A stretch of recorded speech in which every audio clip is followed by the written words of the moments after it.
C'est un bloc de béton qui ne paie pas de mine, mais dans lequel sommeillent quelques explosifs. Il s'agit d'un bloc de défense côtière installé par les Allemands pendant la Seconde Guerre mondiale pour empêcher les Alliés de débarquer. L'engin explosif, découvert au pied des falaises de Sainte-Adresse, est aujourd'hui inactif. Mais la proximité des plages et des habitations a nécessité une importante opération de déminage. Tel qu'il était, c'est-à-dire immobile depuis 50 ans, le risque était réduit. Maintenant, vous avez quand même un engin explosif qui peut aller jusqu'à 40 kg au milieu d'une plage, fréquentée avec des enfants qui jouent autour, etc. Donc l'objectif, c'était bien de neutraliser, de déplacer ce bloc et de le détruire en mer, quoi. On ne peut pas laisser ce genre d'engin sur les plages, quoi. Le dispositif était impressionnant. Il faut dire que 7700 personnes étaient concernées par les consignes préfectorales de mise à l'abri ou d'évacuation.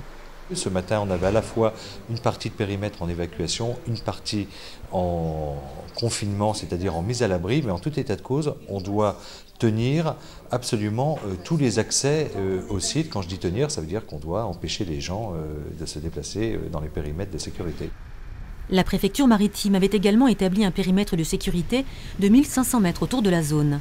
Le bloc de béton a été entraîné au large par les plongeurs des mineurs pour le faire exploser à une quinzaine de mètres de profondeur. Un petit pchit, en apparence seulement, ce sont finalement 4 obus qui ont été détruits, soit l'équivalent, selon les démineurs, d'une 50aine de kilos de TNT.